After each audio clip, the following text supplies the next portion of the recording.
Mãe, decidi voltar a morar aqui. E minha esposa vem também, disse meu filho parado na porta com suas malas. Eles simplesmente apareceram, prontos para se mudar. Mas quando ele abriu a porta da sala e viu o que tinha lá dentro, ele paralisou.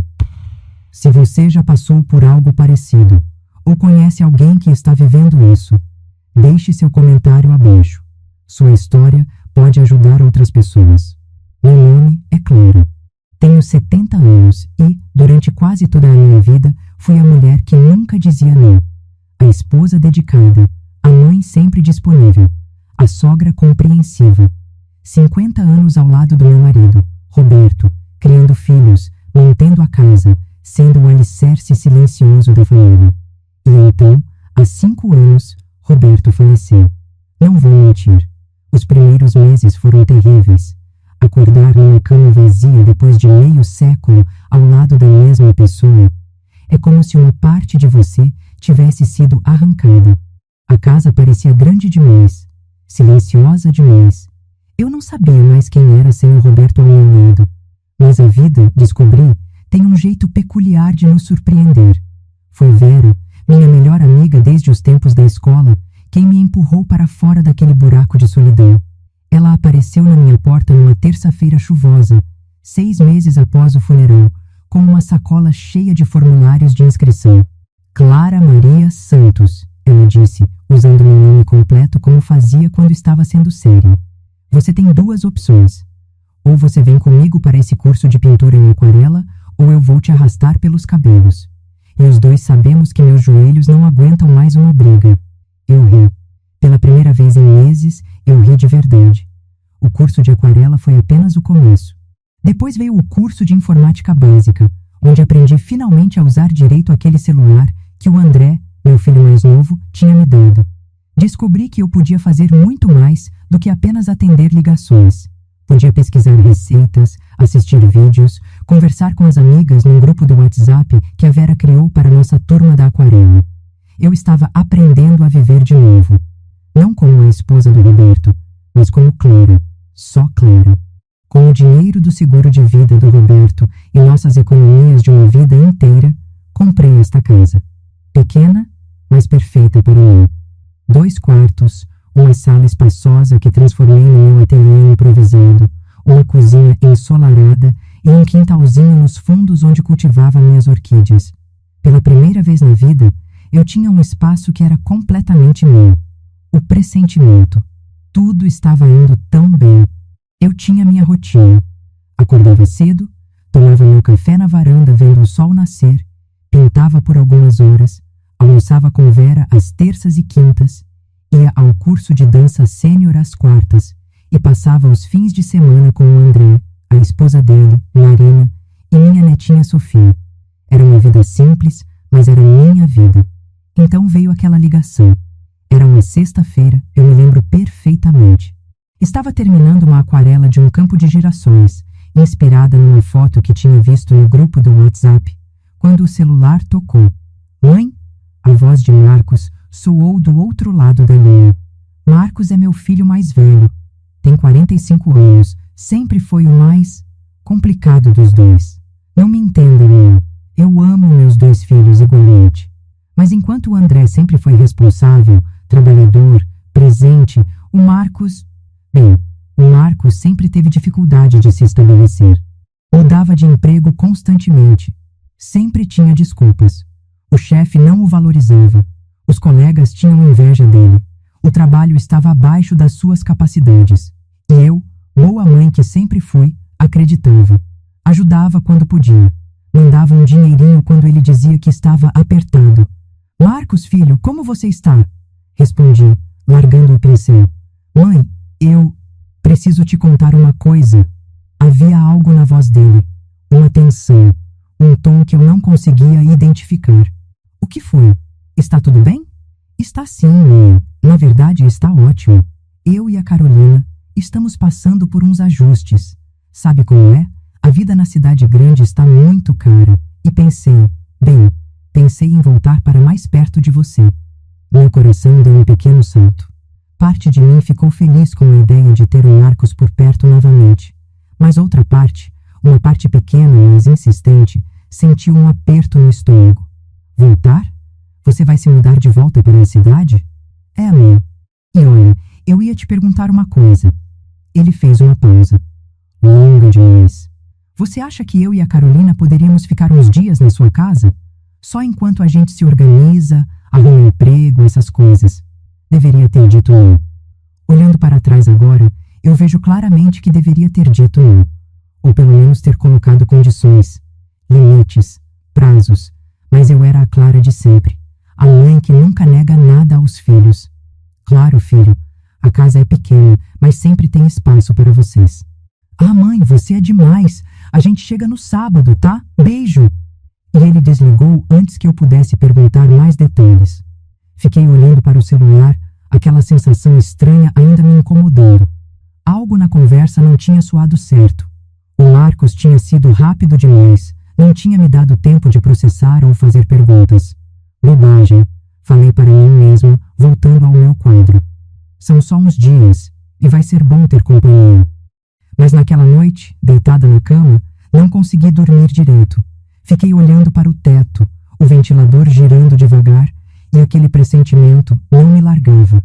A chegada sábado amanheceu nublado, um desses dias cinzentos que parecem pressagiar mudanças. Eu tinha arrumado o quarto de hóspedes, que antigamente era meu quarto de costura, mas que mantinha como uma cama de casal para quando o André e a família vinham passar o fim de semana. Troquei os lençóis, coloquei toalhas limpas, até comprei umas flores para deixar no criado mudo. Quando a campainha tocou, às 10 da manhã, respirei fundo e fui atender. E foi aí que tive o primeiro choque. Marcos estava na porta, mas não estava sozinho. E não tinha uma mochila ou uma malinha de fim de semana. Ele tinha malas. Várias malas grandes. E caixas. Muitas caixas empilhadas ao lado dele. Mãe! Ele me deu um abraço rápido, mas já estava olhando por cima do meu ombro, para dentro da casa. Deixa eu pegar as coisas. Carolina apareceu atrás dele. Sempre achei minha nora bonita, cabelos longos e lisos, sempre bem arrumada, roupas de marca. Mas havia algo nos olhos dela que me incomodava. Algo frio, calculista. Oi, Clara. Ela disse sem calor. Nem sequer me deu um abraço. Oi, Carolina. Mas... São muitas malas para uns dias, não? Tentei manter o tom leve, mas meu coração estava acelerado. Trouxemos algumas coisas que estavam guardadas lá em casa. Sabe como é? Aproveitar a mudança para organizar. Marcos disse rapidamente, já entrando com as malas. Eles simplesmente entraram. Não esperaram convite. Não perguntaram onde colocar as coisas. Marcos foi direto para o quarto de hóspedes, Carolina atrás dele, e começaram a descarregar tudo como se estivessem se mudando definitivamente. Marcos, filho, espera. Quantas malas são essas? Segui atrás deles. Mãe, calma. É só para organizar melhor enquanto a gente fica aqui. Você disse que tinha espaço, lembra? Sim, eu tinha dito. Mas não era isso que eu tinha em mente quando falei uns dias. Carolina passou por mim carregando uma caixa e foi direto para a sala. Minha sala, meu ateliê. Marcos, talvez seja melhor deixar as caixas no quarto por enquanto, tentei sugerir. Mas quando cheguei à sala, o que vi me fez congelar. Carolina tinha parado no meio da sala, olhando ao redor com uma expressão que só posso descrever como... desdém. Sério, Clara? Você transformou a sala em... isso? A sala, minha sala, estava cheia das minhas coisas. Meu cavalete perto da janela, para aproveitar a luz natural. Prateleiras que eu mesma tinha instalado, cheias dos meus materiais de pintura, pincéis organizados por tamanho, tubos de tinta aquarela perfeitamente arrumados. Uma mesinha lateral com meus esboços. As paredes tinham alguns dos meus trabalhos pendurados. Nada profissional, eu sei, mas eram meus. E no centro, no lugar onde antes havia uma mesa de centro comum, eu tinha colocado minha mesa de trabalho. Uma mesa grande, de madeira clara, onde eu esticava os papéis, misturava cores, deixava meus projetos. Era o meu espaço, o meu santuário. Eu pinto aquarelas, respondi, tentando manter a voz firme. É meu hobby. Marcos entrou atrás de Carolina e parou ao lado dela. Vi quando seu rosto mudou, quando a realização atingiu ele. Mãe, você mudou completamente a casa. Não era uma pergunta. Era quase uma acusação. Mudei o que precisava mudar para me sentir confortável, respondi, erguendo o queixo. É minha casa. Claro que é, Carolina disse com aquele sorrisinho que não chegava aos olhos. Mas agora que estamos aqui vai precisar de alguns ajustes, não é? Afinal, vamos precisar de espaço de convivência. Isso aqui, ela gesticulou para o meu ateliê com desdém. Vai ter que ir para outro lugar. Senti como se tivessem me dado um tapa. Carolina, querida, Mãe. Marcos me cortou, colocando a mão no meu ombro num gesto que deveria ser carinhoso, mas pareceu condescendente. A gente conversa sobre isso depois, tá? Agora vamos terminar de trazer as coisas do carro. E saíram, me deixando ali, parada no meio da minha sala, que de repente não parecia mais tão minha assim. Foi então que aconteceu. Naquele exato momento, enquanto eu olhava para o meu cavalete, para meus quadros, para aquele espaço que eu tinha construído com tanto carinho, algo dentro de mim mudou. Era pequeno ainda, frágil. Uma vozinha que dizia, isso não está certo, mas estava lá. Os primeiros dias.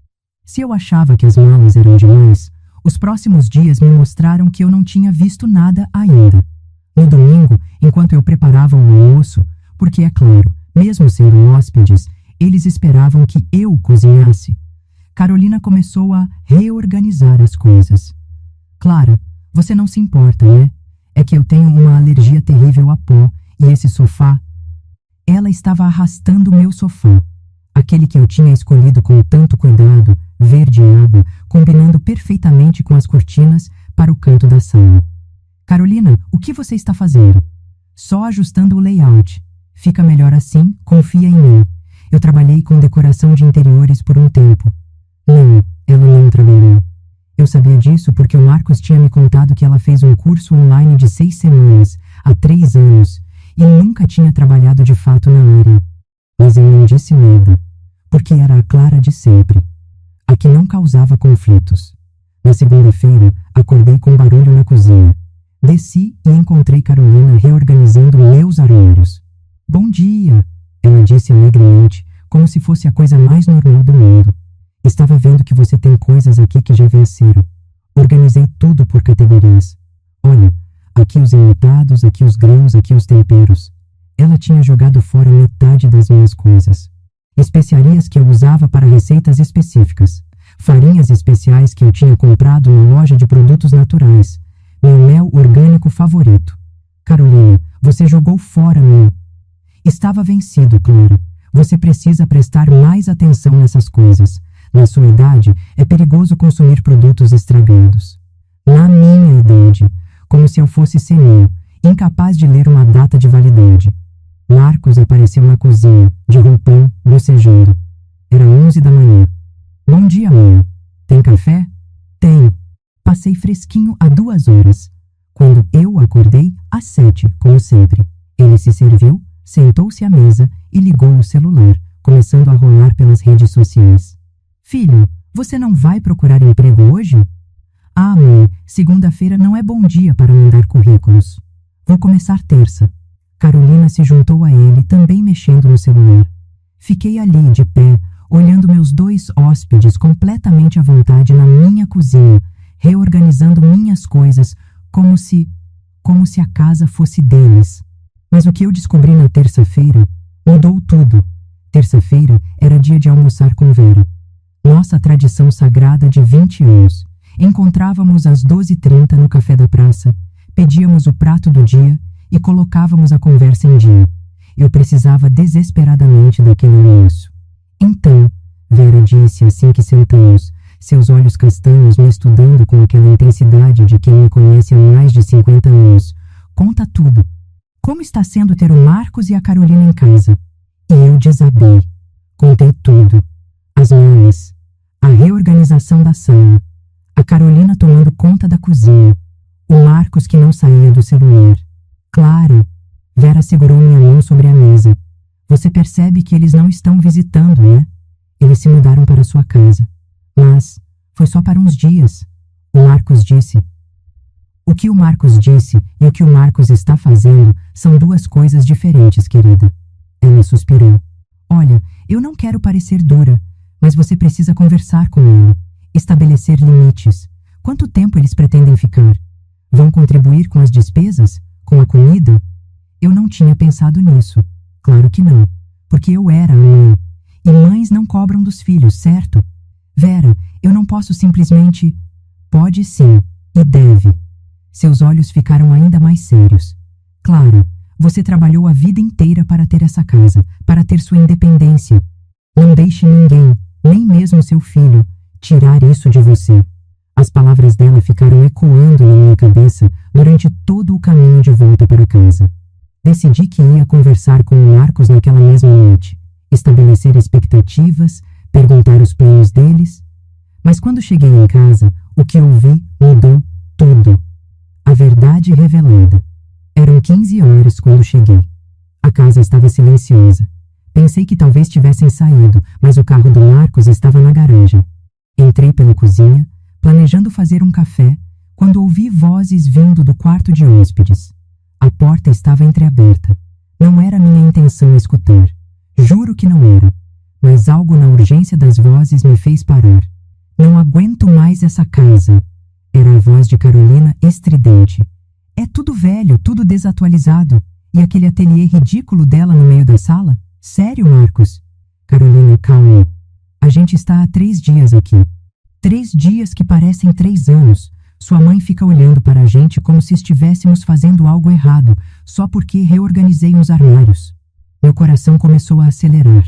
Fiquei paralisada no corredor. Olha, a voz de Marcos ficou mais baixa, mas ainda consegui ouvir. Você sabia que seria assim no começo, mas não vai demorar. Quanto tempo, Marcos? Porque eu não assinei para ficar morando de favor com sua mãe. Não é de favor, é a casa dela, mas... Bem, quando ela passar a escritura para o meu nome, minhas pernas ficaram fracas. A escritura? No nome dele? Aí a gente faz o que quiser. Reforma, vende, sei lá. Mas primeiro precisamos dela confiar na gente, parecer que estamos aqui para cuidar dela. Eu tinha que estar ouvindo errado. Meu filho não podia estar dizendo o que eu achava que estava dizendo. E se ela não passar? Carolina perguntou. E se ela teimar em ficar com a casa no nome dela? Houve uma pausa, longa, pesada. Daí a gente parte para o plano B, que é: existem formas legais de declarar uma pessoa incapaz de tomar decisões, principalmente na idade dela. A gente contrata um advogado, diz que ela está confusa, que não consegue mais cuidar de si mesma, e aí você fica com o controle de tudo. Carolina completou, e eu podia ouvir o sorriso na voz dela. Exatamente. De qualquer forma, essa casa vai ser nossa em alguns meses. Ela só ainda não sabe disso. Senti como se o chão tivesse se aberto sob meus pés. Não consegui mais ouvir o resto. Virei-me e saí pela porta da cozinha o mais silenciosamente possível. Meu coração batendo tão forte que tinha certeza de que eles conseguiriam ouvir. Caminhei pela rua sem direção. Minhas pernas tremiam. Minha visão estava embaçada por lágrimas que eu me recusava a deixar cair. Meu filho, meu primogênito. A criança que eu carreguei no colo, que eu embalei quando tinha febre, que eu ensinei a amarrar os sapatos, a andar de bicicleta, que eu ajudei com a lição de casa, que eu consolei em cada decepção, estava planejando me roubar. Não, pior. Estava planejando me declarar incompetente, incapaz. Tirar não só minha casa, mas minha autonomia, minha dignidade. Quando finalmente parei de andar, percebi que tinha ido até a praça onde ficava o café. Sentei-me num banco, as pernas finalmente cedendo. Foi ali, naquele banco de praça, que a Clara antiga morreu, e uma nova Clara começou a nascer. A decisão. Não sei quanto tempo fiquei sentada ali. O sol estava começando a se pôr quando senti uma mão no meu ombro. Clara? Era Vera. O que aconteceu? Te vi da janela do apartamento. Você está pálida. E então eu contei tudo o que tinha ouvido, cada palavra horrível. Vera ficou em silêncio por um longo momento. Quando falou, sua voz estava diferente, mais dura do que eu já tinha ouvido. Clara, você precisa ir para casa agora e expulsar os dois. Eu não posso fazer isso. Minha voz saiu fraca. É meu filho, Vera. Meu filho. Seu filho está planejando te roubar, te declarar incapaz. Você entende o que isso significa? Ele vai te trancar em algum asilo horrível e vender sua casa enquanto você não pode fazer nada para impedir. As lágrimas finalmente caíram. Ele é tudo que eu tenho. Não é? Vera me sacudiu pelos ombros, gentil, mas firme. Você tem o André, tem a Marina e a Sofia, tem a mim, tem suas amigas do curso, tem sua vida, Clara. Essa vida linda que você construiu depois de anos de luto. Ela estava certa. Eu sabia que estava. Mas, o que eu faço? Como eu luto contra isso? Primeiro, Vera puxou o celular dela. Você vai ligar para minha sobrinha, a Helena. Lembra dela? Advogada, especializada em direito de família e idosos. Vera, eu não tenho dinheiro para... A consulta inicial é gratuita. E quando ela ouvir o que você tem para contar, tenho certeza de que vai te ajudar. Ela já estava digitando. Vou mandar uma mensagem para ela agora. Você vai na casa dela amanhã de manhã, primeira coisa. E à noite, quando eu voltar para casa. À noite. Vera me olhou nos olhos. Você age normal. Não deixa transparecer que sabe de nada. Sorri. Seja educada. E enquanto isso, observa tudo. Qualquer coisa que possa servir de prova. Provas? Clara, em casos assim você vai precisar de evidências. Do comportamento deles, dos planos deles, de tudo. Ela apertou minha mão. Eu sei que parece assustador, mas você não está sozinha, ouviu? Eu estou com você. Vamos passar por isso juntas. Respirei fundo, sequei as lágrimas. Tudo bem, eu consigo fazer isso. Consegue sim. Vera me ajudou a levantar. Agora vai para casa. E lembra, nada de demonstrar que você sabe. Ainda não. Aquela caminhada de volta foi a mais difícil da minha vida. Cada passo me aproximava da casa que eu tanto amava, mas que de repente parecia um campo de batalha. Quando abri a porta, Marcos estava na sala, no meu sofá, assistindo TV. Mãe, onde você estava? Já são quase 7 horas. Fui almoçar com a Vera e acabamos conversando mais do que o normal. Respondi, forçando um sorriso. Desculpa se preocupei vocês. Ah, tudo bem. É que a gente ia pedir comida, mas não sabia se você já tinha feito jantar. É claro que não, porque esperar que eles fizessem a própria comida seria demais. Não se preocupa, vou preparar algo agora. Fui para a cozinha e comecei a tirar coisas da geladeira com mãos que ainda tremiam levemente. Carolina apareceu, encostou-se no batente da porta. Clara, queria conversar com você sobre uma coisa. Meu coração disparou. Será que eles sabiam que eu tinha ouvido? Sim, é que... A gente estava pensando, essa casa é grande demais para você sozinha, não acha? E manter ela deve custar caro. Impostos, contas, manutenção. Eu me viro bem, respondi, mantendo os olhos nas cebolas que estava picando. Sim, mas, na sua idade, essas preocupações não são necessárias, sabe? O Marcos e eu estávamos conversando. Que tal se você passasse a casa para o nome dele? Assim você não precisa mais se preocupar com papelada, burocracias. Ele cuida de tudo para você. Era exatamente o que eu tinha ouvido, mas ouvir de novo, cara a cara, com aquele tom falso de preocupação, apertei a faca com mais força. É uma ideia, consegui dizer com voz neutra, mas não é algo para decidir assim, de uma hora para outra. São decisões grandes. Claro, claro. Só plante a sementinha na sua cabeça. Ela sorriu. Afinal, somos família. Só queremos o melhor para você. Depois que ela saiu, fechei os olhos e respirei fundo. Vera tinha razão. Eu precisava de ajuda. Precisava de um plano. E pela primeira vez na vida, eu ia lutar.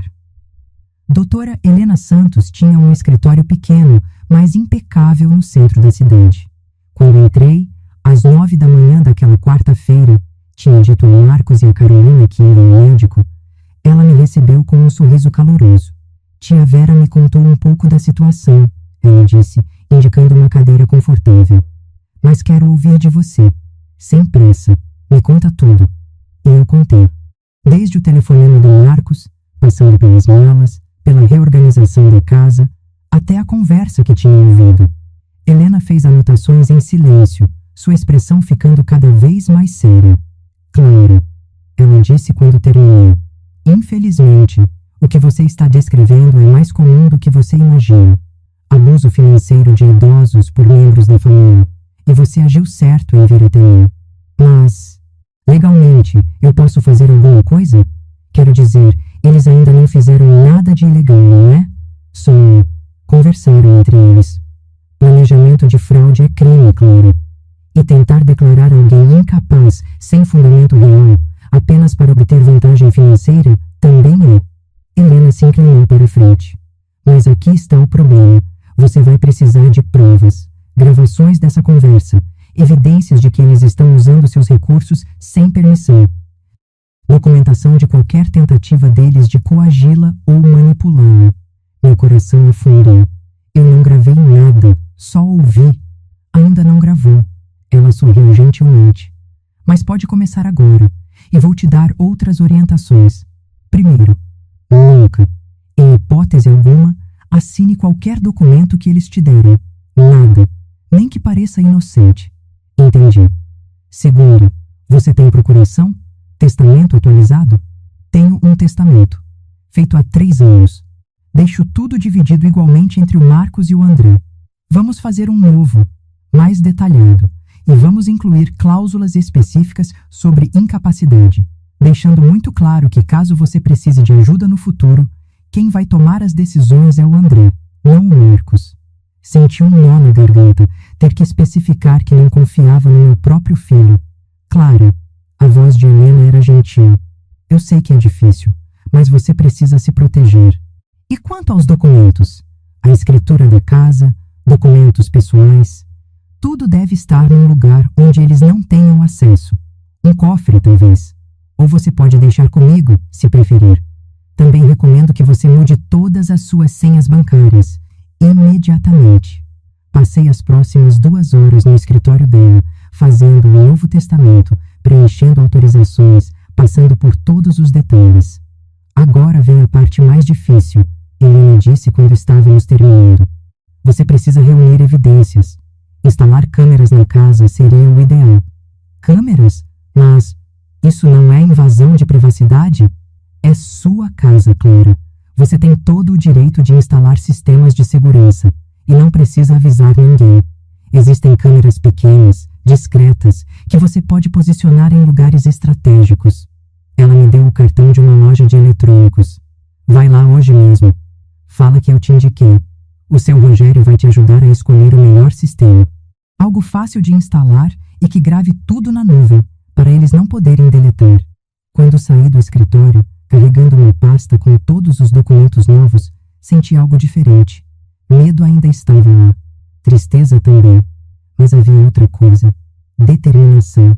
A senhora vai querer quantas câmeras? Seu Rogério, um senhor de uns 60 anos com óculos de fundo de garrafa, me olhava com interesse. 3. Uma para a sala, uma para a cozinha e uma para o corredor. E quer com áudio? Múdio? Não tinha pensado nisso. Com áudio, a câmera grava também o som. Conversas, essas coisas. Sim, respondi imediatamente. Definitivamente com áudio. Ele me mostrou vários modelos. Explicou como funcionavam, como instalar, como acessar as gravações pelo celular. Essas aqui, ele indicou umas pequenas, não maiores que uma caixa de fósforos, são as melhores para quando você quer discrição. Podem ser colocadas em prateleiras, entre livros, ninguém percebe. Perfeitas. Comprei 3, mais os suportes, os cabos, tudo que era necessário. Saí da loja com uma sacola e uma missão. Mas como eu ia instalar sem que eles percebessem? A resposta veio quando cheguei em casa e encontrei a casa vazia. Um bilhete na mesa da cozinha. Mãe, fomos resolver umas coisas. Voltamos para o jantar. Perfeito. Passei as próximas 2 horas instalando as câmeras, seguindo o tutorial no celular que o seu Rogério tinha me passado, configurando cada uma, testando. A da sala coloquei entre os meus livros de arte na prateleira alta.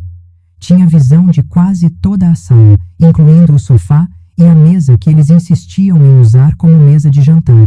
Minha mesa de pintura tinha sido empurrada para um canto. A da cozinha foi mais fácil. Coloquei em cima do armário, entre potes decorativos. A do corredor ficou numa pequena estante de fotos de família. Quando terminei, testei pelo aplicativo do celular, todas funcionando perfeitamente. Olhei ao redor da minha casa. De repente não parecia mais tão vulnerável. Agora eu tinha olhos. tinha ouvidos, tinha provas. Com as câmeras instaladas, comecei a observar tudo com novos olhos, e o que vi nos dias seguintes me partiu o coração de formas que eu não imaginava possíveis. Na quinta-feira, gravei Carolina falando ao telefone com alguém. Não é tão ruim assim. A casa é pequena, mas está numa localização boa. Dá para vender fácil por uns 450 mil. Sim, e a velha não vai nem saber o que aconteceu quando a gente tocar ela daqui para um asilo. Já até pesquisei uns. Tem um na Zona Norte que custa só 2.000 por mês. Sobraria muita grana. Asilo. Ela estava pesquisando asilos para mim. Na sexta, peguei Marcos vasculhando meus documentos. Eu tinha saído para levar o lixo, e quando voltei, via pela câmera do corredor ele entrando no meu quarto. Corri para dentro. Marcos? O que está fazendo no meu quarto? Ele se virou, sobressaltado, com alguns papéis na mão. Ah, mãe, estava procurando uma caneta. Esqueci a minha no quarto. Canetas estão na cozinha, na gaveta ao lado da pia, onde sempre estiveram. Ah, esqueci. Ele saiu rapidamente. Mais tarde, assistindo à gravação, vi exatamente o que ele estava procurando. Minha gaveta de documentos. Ele tinha aberto, mexido em tudo, procurando pela escritura da casa, que felizmente já estava guardada no escritório da Helena. No sábado, ouvi uma conversa entre os dois no quarto deles. Ela não deixa nada à vista, Carolina reclamava. Já procurei em todo lugar. Não acho escritura, não acho documentos de banco, nada. Ela deve ter tudo muito bem guardado. Ou ela já desconfia de alguma coisa. Impossível. Ela é minha mãe. Confia em mim completamente. Uma pausa. Vamos ter que acelerar. Já estamos aqui há 1 semana e meia. Quanto mais tempo passar, mais suspeito fica.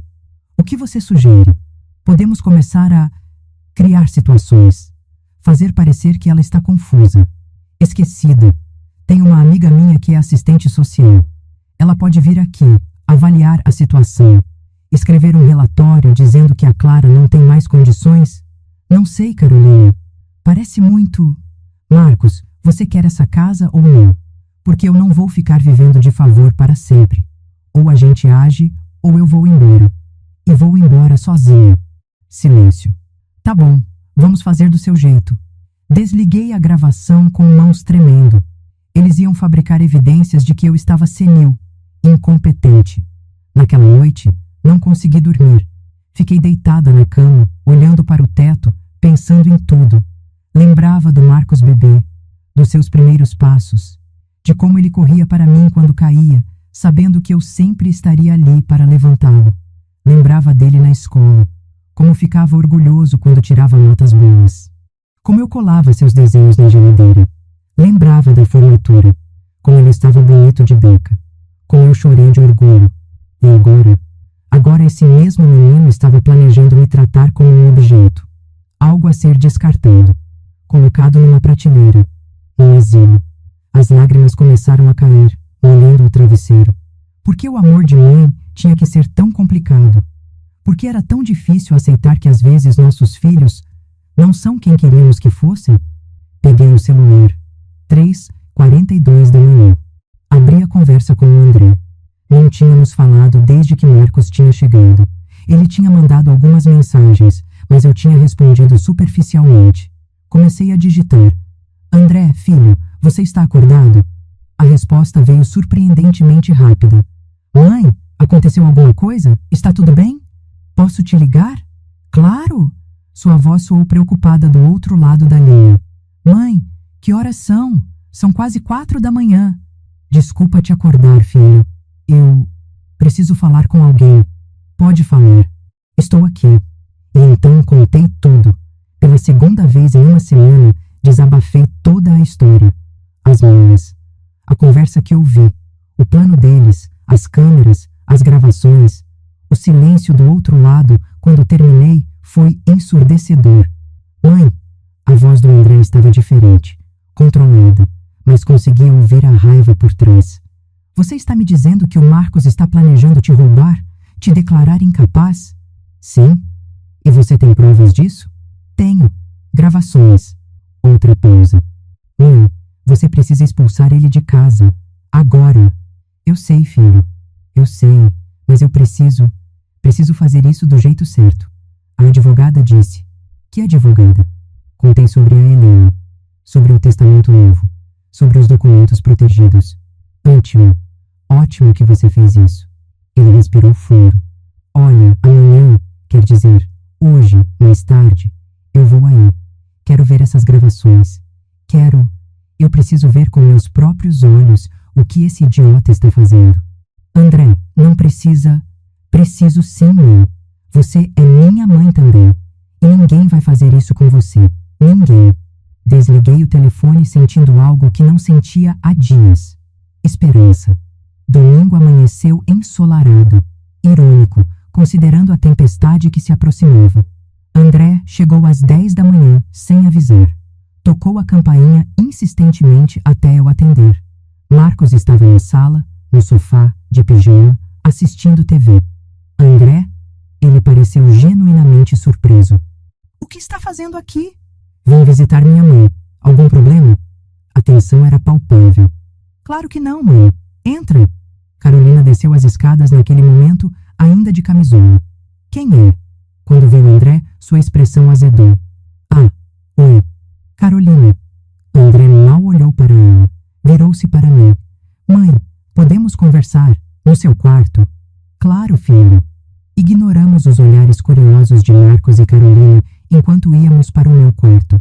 Fechei a porta atrás de nós. Mostra as gravações, André disse sem rodeios. Peguei meu celular e abri o aplicativo. Mostrei a ele as principais conversas que tinha gravado. A da quinta, com Carolina falando sobre asilos. A da sexta, com Marcos vasculhando meus documentos. A de ontem, planejando fabricar evidências. Assisti o rosto do André ficar cada vez mais vermelho. Suas mãos fechavam em punhos. Esse filho da... Ele se controlou. Mãe, por que você não me contou isso antes? Eu não sabia como. E tinha vergonha. É meu filho, André. Seu irmão. Eu criei vocês dois da mesma forma, com o mesmo amor.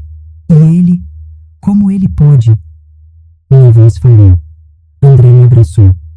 Não é culpa sua, mãe. Você foi uma mãe maravilhosa. Para os dois. Mas o Marcos sempre foi assim. Sempre quis o caminho fácil. Sempre manipulou as situações a favor dele. Lembra quando a gente era criança e ele fingia que estava doente só para não ir à escola? Lembrava. Roberto tinha até levado ele ao médico várias vezes até descobrirmos que era mentira. E quando ele pegou o dinheiro da sua carteira e culpou o garoto da limpeza? Também lembrava. O pobre rapaz tinha sido demitido.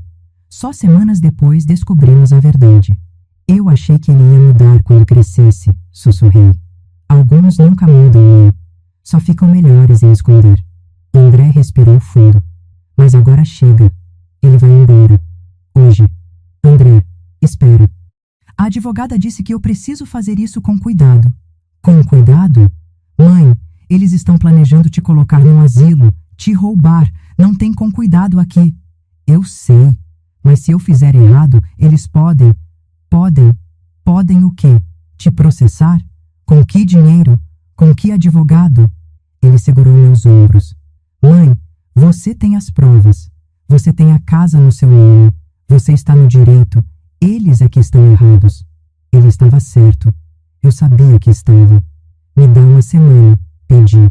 Só mais uma semana para organizar tudo direitinho. Falar com a advogada. Ter um plano sólido. André não parecia convencido, mas assentiu. Uma semana. Mas eu vou estar aqui com você. Vou ficar de olho neles.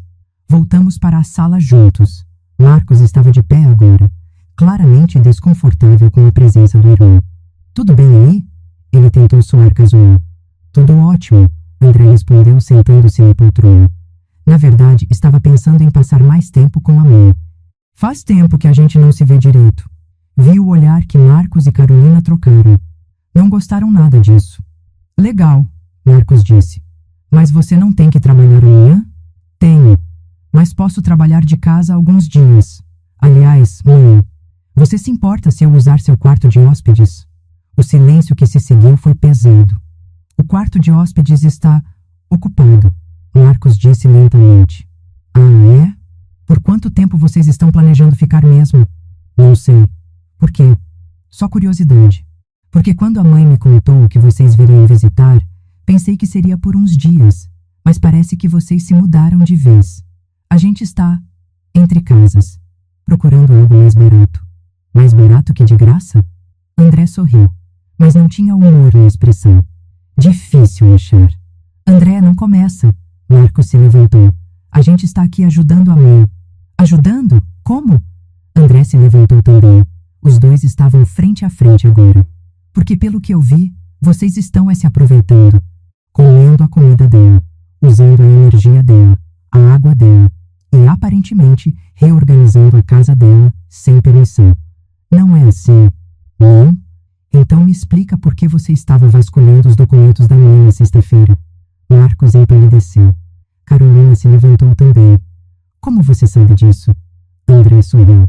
Um sorriso perigoso. Eu sei de muita coisa, Carolina. Muita coisa mesmo. Ele olhou para mim. Mãe, acho melhor eu ir. Mas eu volto amanhã. E vou trazer a Marina e a Sofia. Elas estão morrendo de saudade da avó. Ele beijou minha testa, lançou um último olhar de aviso para Marcos e Carolina e saiu. Assim que a porta fechou, Marcos se virou para mim. O que você contou para ele? Contei que vocês estão aqui, que vieram visitar. Só isso? Sim. Por quê? Tem algo mais que eu deveria ter contado? Vi a incerteza nos olhos dele. Não tem nada. Mas a partir daquele momento, a máscara de filho preocupado começou a rachar. Na segunda-feira, acordei com Carolina na cozinha, ao telefone. Sim, quarta-feira está bom, às 14h. Você pode trazer os formulários? Ótimo. É para minha sogra, 70 anos. Está começando a ficar, sabe como é, esquecida, confusa. Meu sangue gelou. Ela estava marcando a avaliação que tinha falado com Marcos. Fiquei no corredor, ouvindo. Sim, a gente precisa de um relatório formal. Para quando formos ao juiz pedir a interdição... Como é que chama mesmo? Isso, curatela. Vou precisar que você ateste que ela não tem mais capacidade de tomar decisões sozinha. Ela estava comprando um relatório falso. Voltei silenciosamente para o meu quarto e liguei para Helena. Clara, tudo bem? Contei sobre a ligação.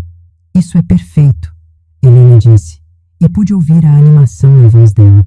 Eles estão cavando a própria cova. Você gravou? Gravei. Excelente. Olha, podemos antecipar os planos. Não precisa esperar uma semana. Você tem provas suficientes agora. Mas, como faço? Primeiro, não receba essa assistente social na quarta. Se ela tocar a campainha, não atenda. Melhor ainda, não esteja em casa. Vai para a casa de uma amiga, para o André, qualquer lugar. E depois, na quinta-feira, a gente faz uma reunião.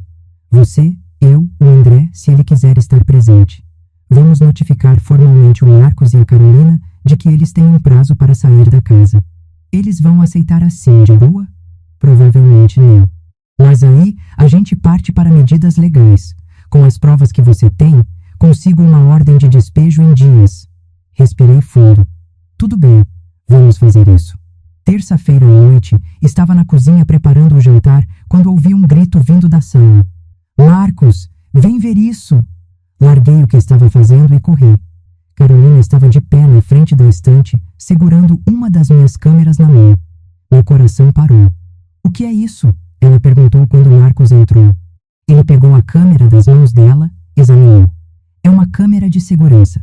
Ele virou-se para mim, seus olhos estreitando. Mãe, por que tem uma câmera escondida na sala? Pensei rápido. É para segurança. Com vocês aqui, achei melhor ter um sistema. Segurança contra quê? Contra quem? Carolina perguntou, sua voz subindo. Contra ladrões, ora. Contra qualquer um que queira entrar quando não estou em casa. Mas ela está apontada para dentro da casa. Para a sala. Marcos estava ficando vermelho. Você está nos espionando? Não estou espionando ninguém. É minha casa. Tenho todo o direito de ter câmeras de segurança. Tem mais?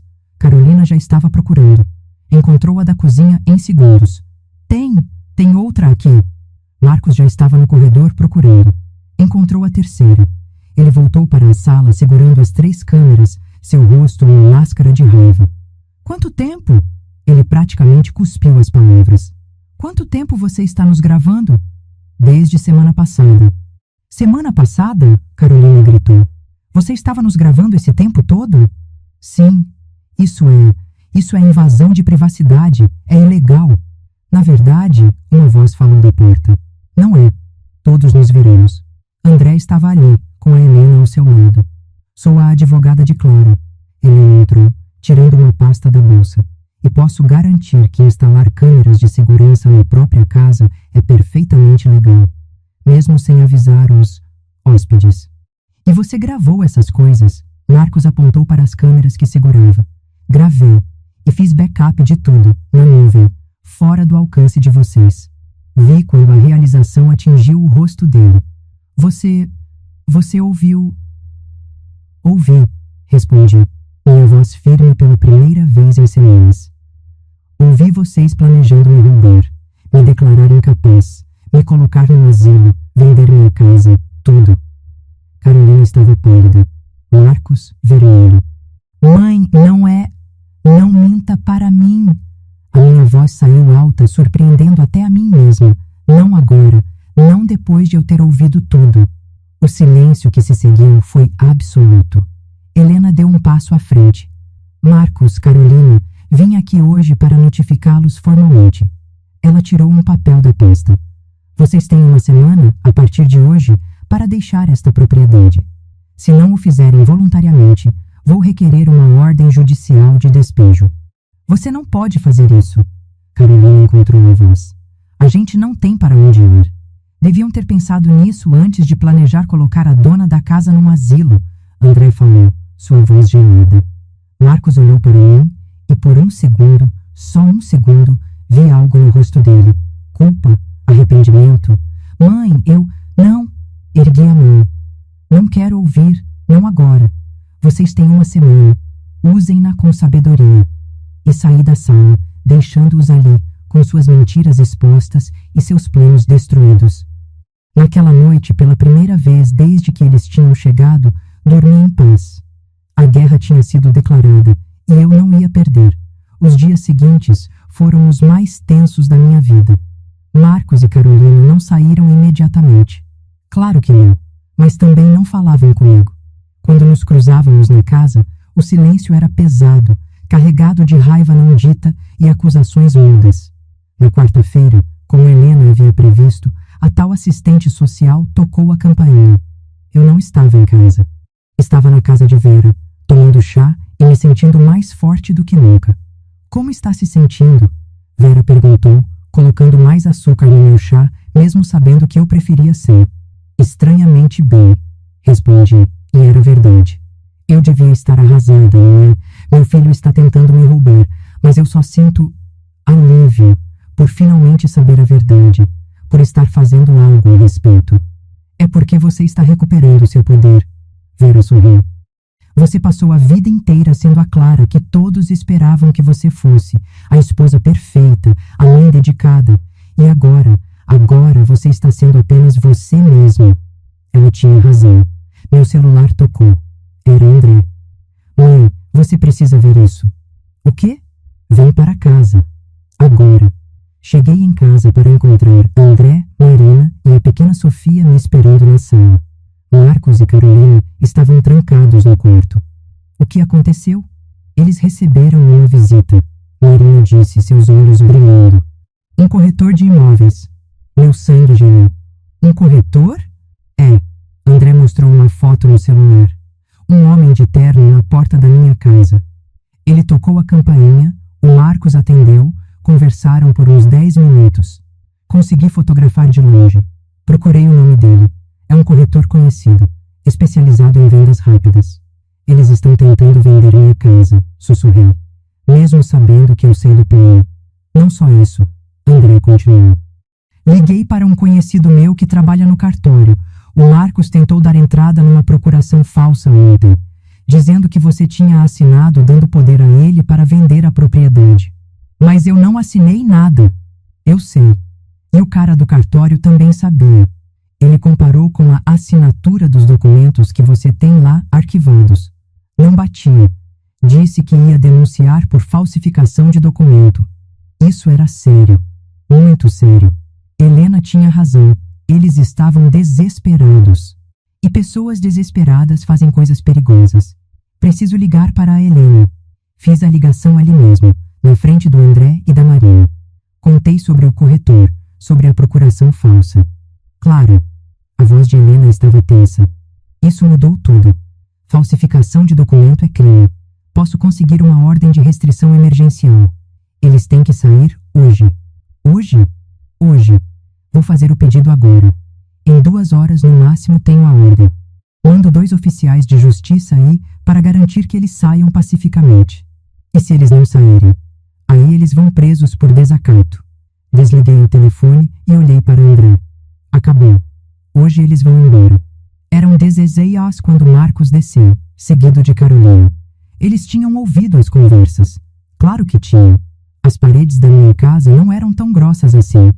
Mãe, precisamos conversar, Marcos disse.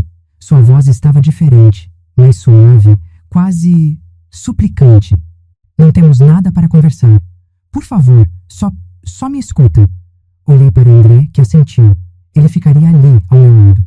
Está bem, fala. Marcos sentou-se na beira do sofá, as mãos trêmulas.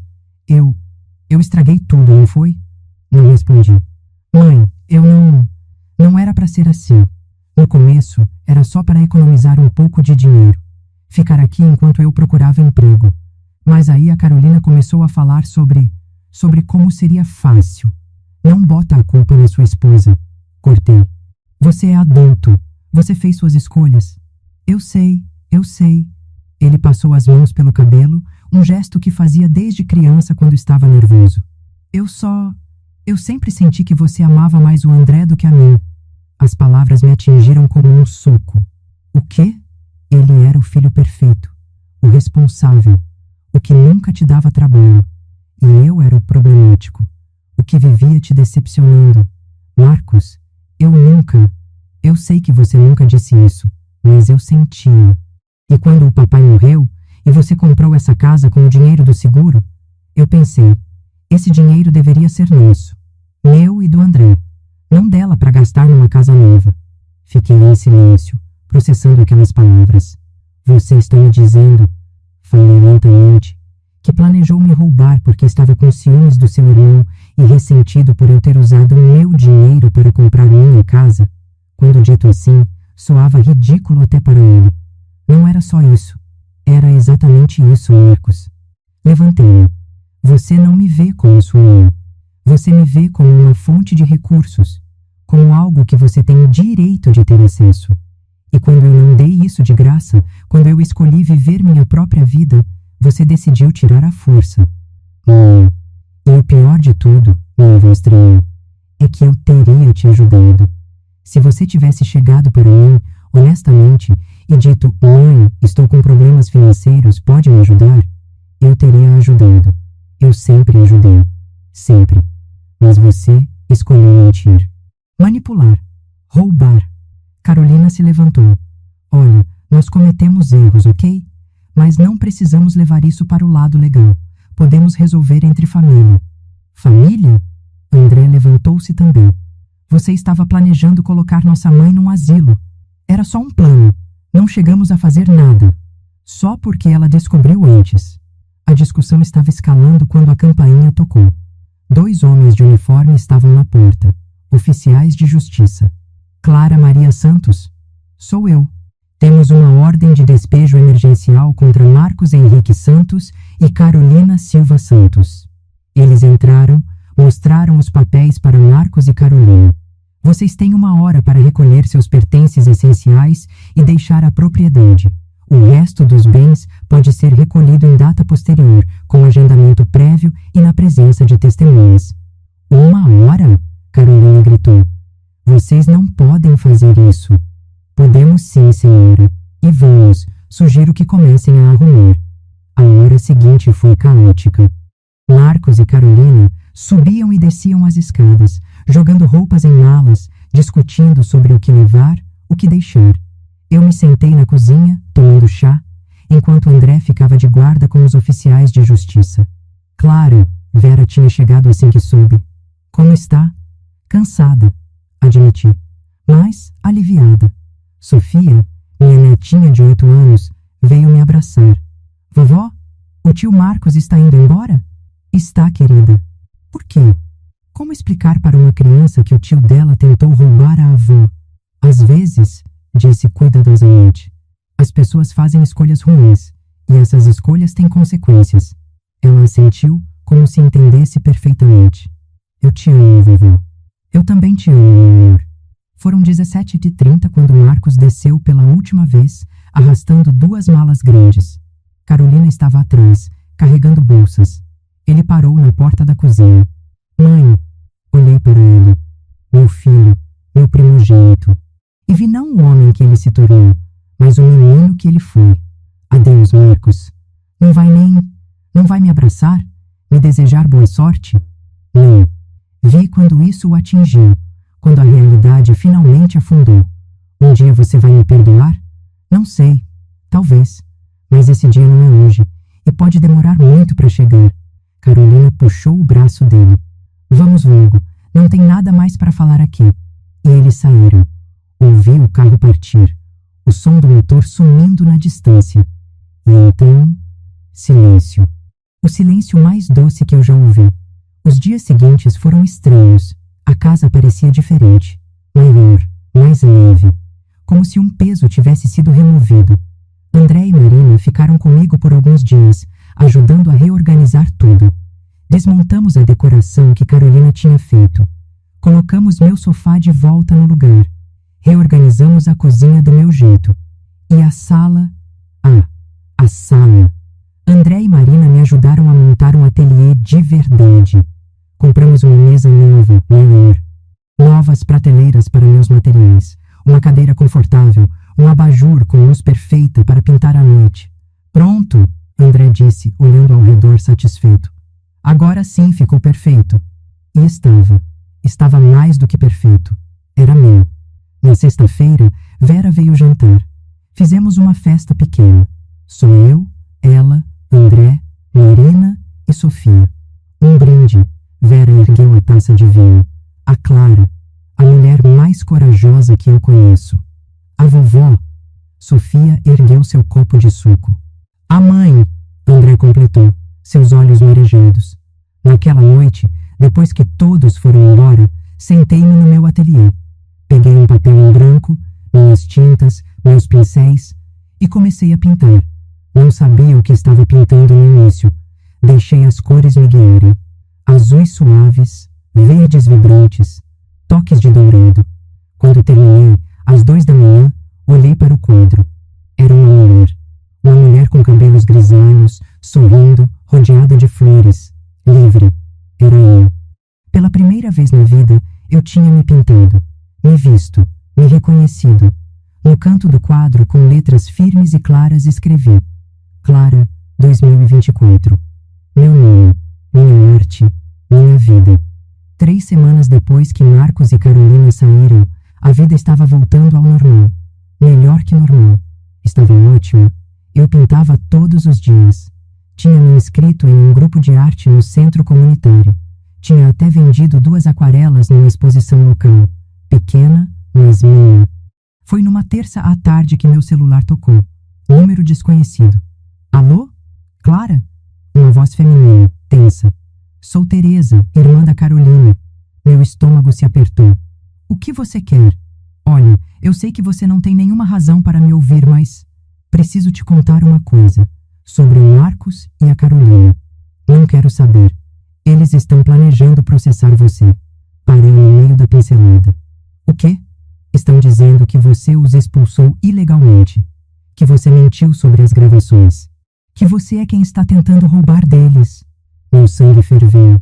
Isso é mentira. Eu sei que é mentira. A Carolina me contou a verdade quando estava bêbada semana passada. Contou tudo. Os planos. O que eles queriam fazer com você. Teresa suspirou. Olha, eu não concordo com o que eles fizeram. Por isso estou te avisando. Eles contrataram um advogado. Vão alegar que você tem demência, que as gravações foram fabricadas, que você é paranoica e expulsou eles sem motivo. Mas eu tenho provas. Eu sei, por isso estou te ligando, para você estar preparada. O processo deve ser protocolado até o fim da semana. Desliguei o telefone e imediatamente liguei para Helena. Eles vão fazer o quê? Repeti o que Teresa tinha dito. Ok. Helena estava em modo advogada total. Isso na verdade é ótimo. Intimo? Sim, porque agora eles vão ter que entrar num tribunal. E eu vou poder apresentar todas as provas oficialmente. As gravações. O testemunho do cara do cartório sobre a procuração falsa. Tudo. Eles estão cavando a própria cova. Mas, e se o juiz acreditar neles? E se acharem que eu sou quem está inventando? Clara, respira. Você tem um histórico impecável. Documentação médica recente mostrando que está perfeitamente capaz. Testemunhas. O André, Vera, suas amigas do curso de arte. E mais importante, você tem gravações deles admitindo o plano. Ela tinha razão. Eu sabia que tinha. Mas ainda assim, a ideia de ir a tribunal, de ter que encarar o Marcos de novo. Quando você acha que vai ser a audiência? Provavelmente em umas 3, 4 semanas. Vou começar a preparar nossa defesa hoje mesmo. Nos dias seguintes, começou a campanha de difamação. Primeiro foi a tia Lourdes, irmã do Roberto, que me ligou. Clara, o Marcos me contou que você o expulsou de casa. Como você pôde fazer uma coisa dessas? Tia Lourdes, ele é seu filho. Família não faz isso com família. A senhora não sabe o que ele... Sei que ele é um bom menino que estava passando por dificuldades e você o abandonou. Estou muito decepcionada com você, Clara. E desligou. Depois foi a prima Joana. Depois a vizinha antiga. Depois pessoas que eu nem sabia que Marcos conhecia. Todas com a mesma história. Clara, a mãe cruel que expulsou o filho necessitado e a nora grávida. Espera, grávida? Liguei para Helena imediatamente. Eles estão dizendo que a Carolina está grávida? Aparentemente. Vi nas redes sociais dela. Postou uma foto com teste de gravidez positivo. Isso muda alguma coisa? Para o caso? Não. Para a opinião pública? Pode mudar. Eles vão usar isso para ganhar simpatia. E usaram. Posts no Facebook, Instagram, até TikTok. Estou grávida e sem teto porque minha sogra nos expulsou. Família que se vira contra a família. Quando os idosos ficam cruéis. Cada post tinha centenas de comentários, a maioria apoiando eles, me chamando de monstra, de mãe desnaturada. Alguns comentários eram terríveis. Velha, egoísta. Você vai apodrecer no inferno. Seus filhos deviam te abandonar no asilo para você ver como é. Parei de ler depois do 20º comentário. Não olha isso, Vera disse, tirando o celular da minha mão. Não vale a pena, mas todo mundo vai achar que eu sou um monstro. Quem importa sabe a verdade, e os outros, que se danam. Mais fácil falar do que fazer. A audiência foi marcada para uma segunda-feira, às 9h da manhã. Não dormi na noite anterior. Fiquei ensaiando o que ia dizer, como ia me comportar, se ia conseguir manter a calma quando visse o Marcos. Helena passou na minha casa às 7h. Pronta? Não, mas vamos mesmo assim. André e Marina vieram também. Vera. Até algumas das minhas amigas do curso de arte. Você tem um exército, Helena sorriu. Eles não têm chance. O tribunal era intimidador. Paredes cinzas, luzes fluorescentes, cheiro de papel e medo. Marcos e Carolina já estavam lá, com um advogado que parecia ter saído de um comercial de TV. Terno caro demais, cabelo engomado demais. Marcos não olhou para mim. Carolina me lançou um olhar de puro ódio. Todos de pé, o oficial anunciou. Juíza Fernanda Almeida presidindo. A juíza era uma mulher de uns 50 anos, cabelos presos num coque severo, expressão que não revelava nada. Caso número 2024-08756. Marcos Henrique Santos e Carolina Silva Santos versus Clara Maria Santos. Processo de interdição e questionamento de despejo. Dr. Rodrigo, pode começar. O advogado de Marcos levantou-se, toda pose e confiança. Excelência, estamos aqui hoje porque uma mãe, numa demonstração incompreensível de crueldade, expulsou seu próprio filho e sua nora, que está grávida, de casa. Meu cliente veio até a residência materna procurando ajuda temporária e foi recebido de braços abertos. No entanto, semanas depois, sem nenhum aviso prévio, sem nenhuma justificativa razoável, a senhora Clara, aqui presente, os expulsou. Mais ainda, ela nega ter gravações que provam algum tipo de plano malicioso por parte dos meus clientes. Gravações essas que foram obtidas ilegalmente, sem consentimento, e que acreditamos serem manipuladas ou completamente fabricadas. Ele fez uma pausa dramática. Excelência, meu cliente está preocupado com a saúde mental de sua mãe. Uma mulher de 70 anos, vivendo sozinha, que de repente se torna paranoica e acusa o próprio filho de crimes absurdos. Acreditamos que ela não está mais em condições de tomar decisões por si mesma e pedimos que o tribunal considere a interdição, com meu cliente assumindo a curatela. Senti meu sangue ferver, mas Helena tocou meu braço gentilmente. Calma, minha vez. Ela se levantou e sua postura era completamente diferente, firme, mas sem a pose teatral. Excelência, a narrativa apresentada pela defesa é tocante. Porém, é ficção. Os fatos que tenho documentados aqui, ela ergueu uma pasta gorda, contam uma história muito diferente. A senhora Clara não expulsou seu filho por crueldade. Ela o expulsou porque descobriu que ele e a esposa estavam planejando fraudá-la, roubá-la e, eventualmente, declará-la incapaz para tomar controle de seus bens. As gravações que mencionei não são fabricadas. Tenho os arquivos originais, com metadados que provam data e hora. E mais, tenho testemunho documentado de funcionário do cartório sobre uma tentativa de falsificação de procuração por parte do Sr. Marcos. Ela colocou a pasta na mesa. Quanto à questão de consentimento para as gravações, em residências privadas, o proprietário tem todo o direito de instalar sistemas de segurança. A senhora Clara instalou câmeras em sua casa. Casa essa que está no nome dela, comprada com dinheiro dela. Os hóspedes não tinham expectativa legal de privacidade absoluta. A juíza olhou para Marcos. Senhor Marcos, o senhor tentou falsificar uma procuração? O advogado dele respondeu rápido. Excelência, foi um mal-entendido. Perguntei ao seu cliente, Dr. Rodrigo.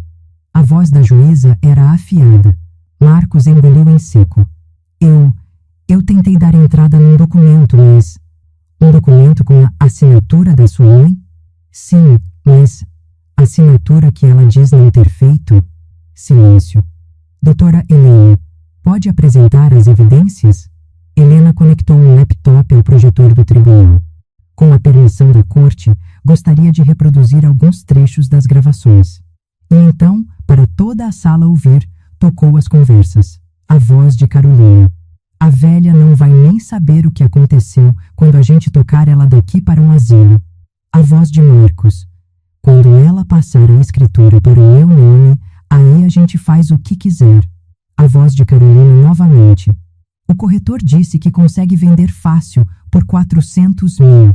A cada frase, via o rosto da juíza ficar mais duro. Quando Helena desligou o áudio, o silêncio na sala era absoluto. Senhor Marcos, a juíza disse, sua voz gelada. O senhor tem algo a dizer em sua defesa? Ele abriu a boca. Fechou. Olhou para o advogado, que parecia querer estar em qualquer outro lugar. Foi a Carolina. Ela que teve a ideia. Eu só... Não! Carolina levantou-se. Não bota a culpa em mim. Você estava tão interessado quanto eu. Senhora Carolina, sente-se. A juíza ordenou. E os dois ficarão em silêncio enquanto eu analiso estes documentos. Ela passou os próximos 20 minutos lendo. Os relatórios do cartório. Os laudos médicos meus mostrando que eu estava em perfeita capacidade mental. Os depoimentos de Vera, do André, das amigas do curso. Finalmente, ela levantou os olhos. Bem, isso é um dos casos mais flagrantes de tentativa de fraude familiar que já vi. Senhor Marcos, senhora Carolina, os senhores têm sorte de eu não estar mandando prendê-los imediatamente. Ela bateu no martelo. O pedido de interdição é negado, completamente, absolutamente negado. A senhora Clara está evidentemente em plenas faculdades mentais. O despejo foi legal e justificado. Mais ainda, estou emitindo uma ordem de restrição.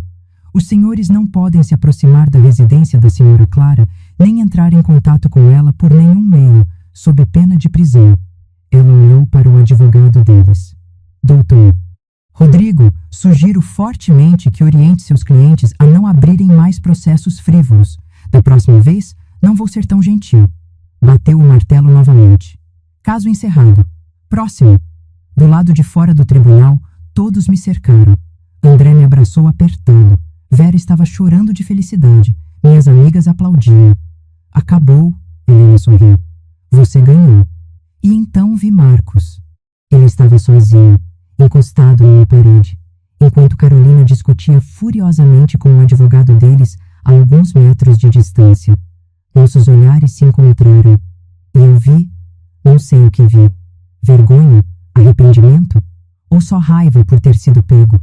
Ele começou a andar em minha direção. Mãe, A oficial de justiça se interpôs imediatamente. Ordem de restrição, senhor. Não pode se aproximar. Só quero falar 2 minutos. Ele tem razão, eu disse calmamente. Não pode. Marcos olhou para mim e pela primeira vez acho que entendeu. Entendeu de verdade o que tinha feito, o que tinha perdido. Mãe, eu sinto muito. Não, interrompi minha voz firme. Não sente.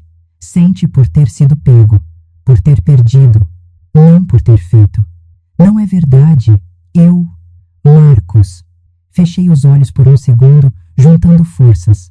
Quando os abri, falei as palavras que nunca pensei que diria ao meu filho. Você não é mais bem-vindo na minha vida. Fez suas escolhas. E essas escolhas têm consequências. Mãe, adeus, Marcos.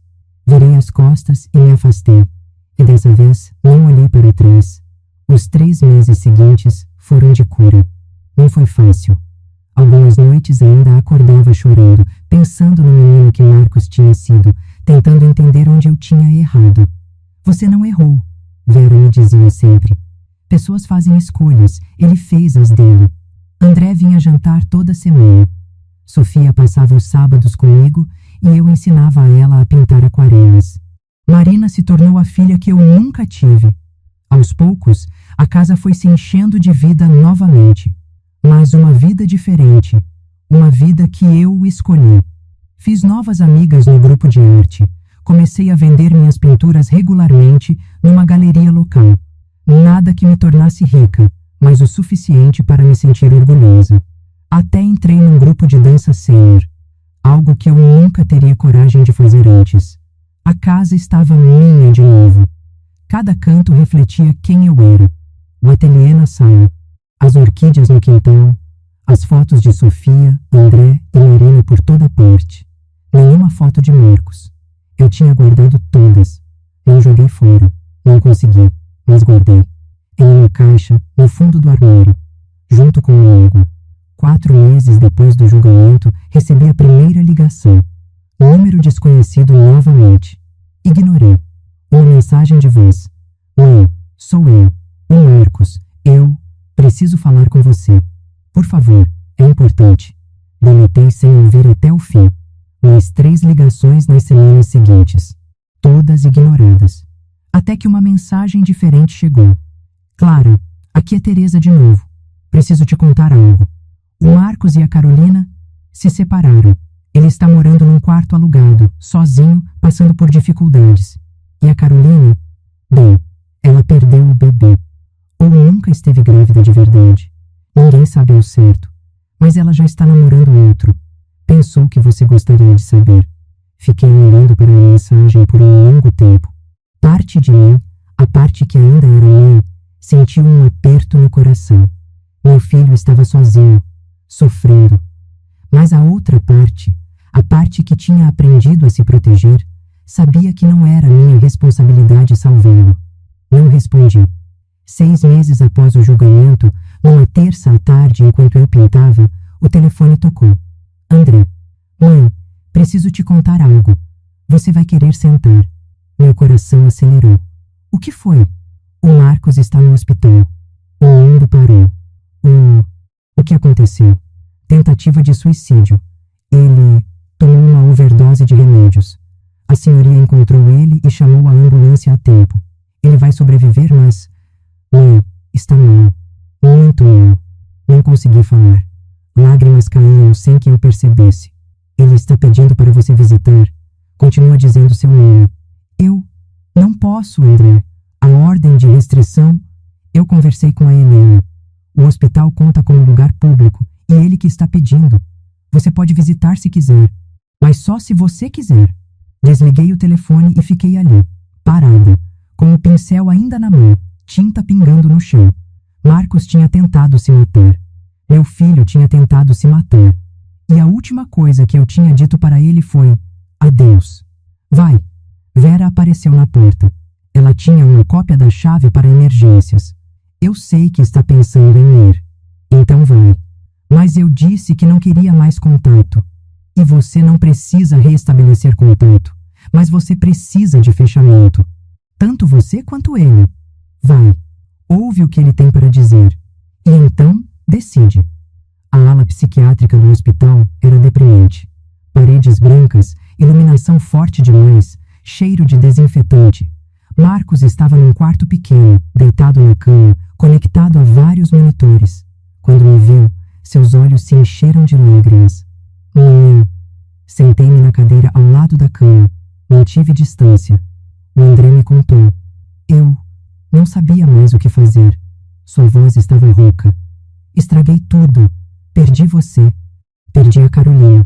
Perdi meu emprego. Minha casa. Tudo. Marcos.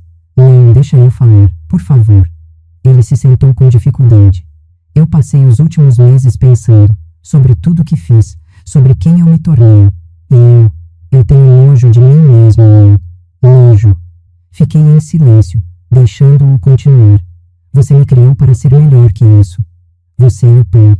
Vocês me deram amor, educação, oportunidades. E eu joguei tudo fora. Por quê? Por ganância. Por inveja do André. Por fraqueza. Ele limpou as lágrimas. Quando o juiz leu aquelas gravações no tribunal, quando eu ouvi minha própria voz falando aquelas coisas horríveis, eu não me reconheci. Como eu pude planejar fazer aquilo com você?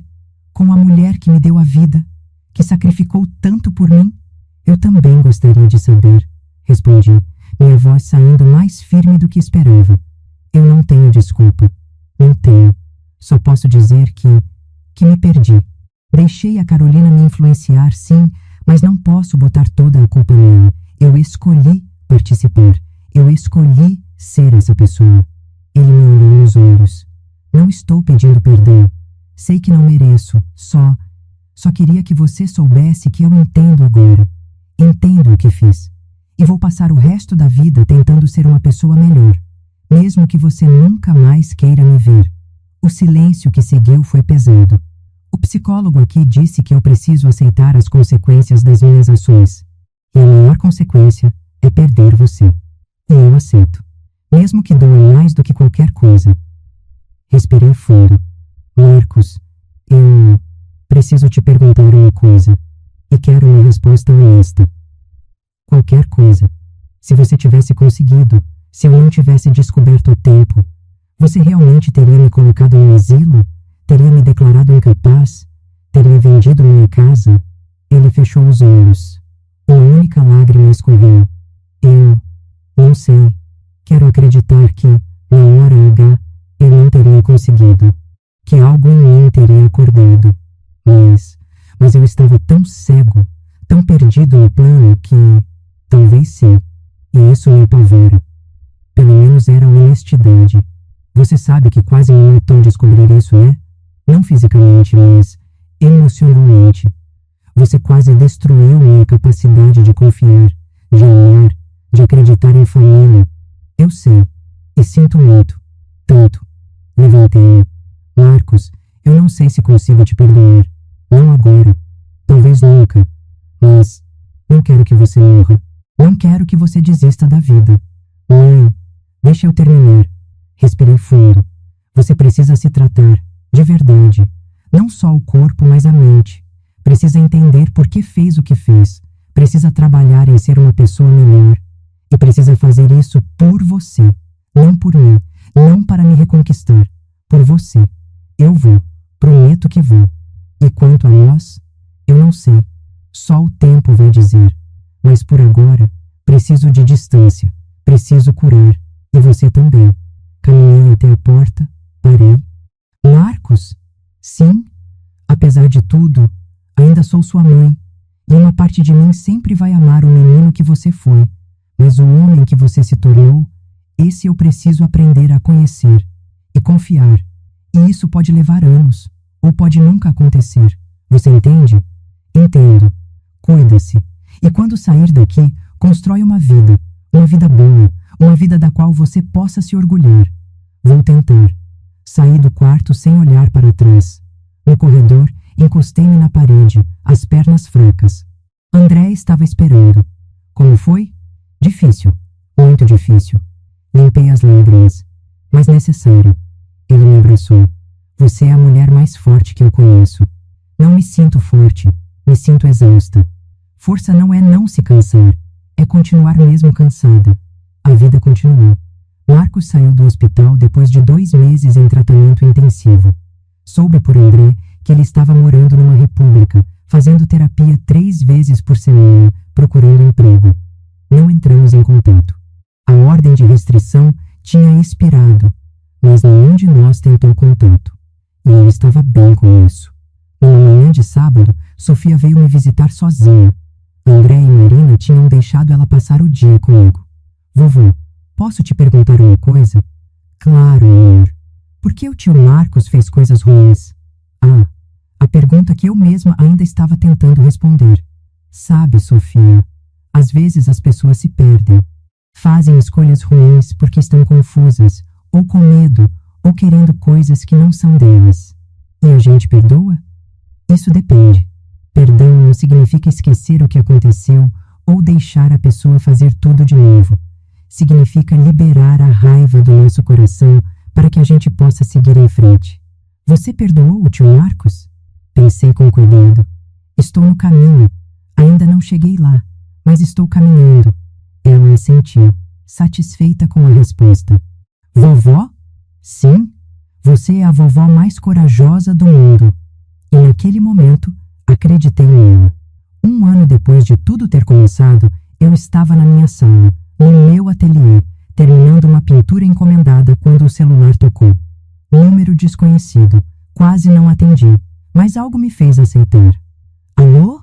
Senhora Clara? Aqui é Marcos. Meu coração deu um pulo. Fazia quase 9 meses desde a conversa no hospital. Oi, Marcos. Eu sei que não tenho direito de ligar. Sei que você pediu distância. Mas eu queria te contar algo. E depois não vou incomodar mais, prometo. Pode falar. Eu consegui um emprego, fixo, com carteira assinada. É simples. Assistente administrativo numa empresa pequena, mas é honesto. E estou me saindo bem. Isso é bom, Marcos. E estou fazendo terapia ainda. 2 vezes por semana agora. O psicólogo disse que eu tenho alguns problemas para trabalhar. Questões de autoestima, de comparação com o André, de tudo. Fico feliz que esteja se tratando. Uma pausa. Mãe, eu não estou ligando para pedir nada. Não estou pedindo perdão. Não estou pedindo para voltar a fazer parte da sua vida. Só queria que você soubesse que estou tentando. Estou realmente tentando ser melhor. Senti os olhos marejarem. Eu sei, filho, e torço por você, de verdade. É só isso. Só queria te contar. Você cuida-se, tá? Você também. Ele ia desligar quando falei. Marcos? Sim? Talvez um dia a gente possa conversar de novo. Tomar um café. Sem promessas. Sem expectativas. Só conversar. Ouvir a voz dele engasgar. Eu gostaria muito disso. Então, quando você achar que está pronto, me liga. E a gente vê. Tá. Obrigado, mãe. Por tudo. Por não desistir completamente de mim. Desliguei o telefone e fiquei olhando para ele por um longo tempo. Seria eu capaz de ter uma relação com Marcos de novo algum dia? Não sabia. Talvez sim, talvez não. Mas pela primeira vez em 1 ano, não sentia mais aquela raiva consumidora. Aquela dor que cortava o coração sempre que pensava nele. Sentia paz e esperança cautelosa. Vera tinha razão. Perdão não era esquecer. esquecer, era liberar, e eu estava finalmente começando a me libertar. 2 meses depois, aconteceu algo que eu nunca teria imaginado possível. A dona da galeria onde eu vendia minhas aquarelas me ligou. Clara, você vai sentar para ouvir isso. O que foi, Beatriz? Lembra daquele quadro que você fez? A mulher de cabelos grisalhos com as flores? O que você chamou de renascimento? Lembro. Ele ganhou o primeiro lugar no concurso regional de arte. E tem mais. Um colecionador de São Paulo quer comprar por R$ 15.000. R$ 15.000? Você está brincando. Não estou. Clara, você tem talento, talento de verdade, e as pessoas estão percebendo. Desliguei em estado de choque. R$ 15.000 por um quadro que eu tinha pintado na minha sala, às 2 da manhã, após o dia mais difícil da minha vida. Liguei para Vera imediatamente. Estou indo aí agora, ela gritou. Vamos comemorar. Aquela noite foi mágica. Vera, André, Marina, Sofia, minhas amigas do grupo de arte, todos vieram comemorar. Um brinde. Vera ergueu a taça. A Clara, a mulher que perdeu tudo e se reinventou, que enfrentou o impossível e venceu, que transformou dor em arte, em beleza, em vida. A vovó, Sofia gritou, fazendo todos rirem. Olhei ao redor da minha casa, cheia de pessoas que me amavam de verdade, que me respeitavam, que me valorizavam. E percebi algo importante. Eu não havia perdido tudo quando expulsei Marcos e Carolina. Eu tinha ganhado tudo. Tinha ganhado minha dignidade de volta. Minha voz, meu espaço, minha vida. Na manhã seguinte, acordei cedo. O sol entrava pela janela do meu quarto, dourado e caloroso. Fui para o ateliê e peguei uma tela grande, a maior que eu tinha. Não sabia o que ia pintar, mas as mãos se moveram sozinhas. Cores foram aparecendo, formas, linhas. Pintei por horas, sem pausas, como se estivesse em transe. Quando finalmente parei, o sol já estava se pondo. E olhei para o que tinha criado. Era uma casa, minha casa, com janelas iluminadas, flores no jardim, um céu azul acima. E na porta, uma mulher, de cabelos grisalhos, sorrindo, os braços abertos, livre, feliz, inteira. No canto inferior direito, com letras firmes e grandes, escrevi meu nome, Clara Maria Santos, 2024. E pela primeira vez em 70 anos, eu me senti completa. Não como esposa, não como mãe, não como qualquer papel que tinham me dado, mas como eu, simplesmente Clara.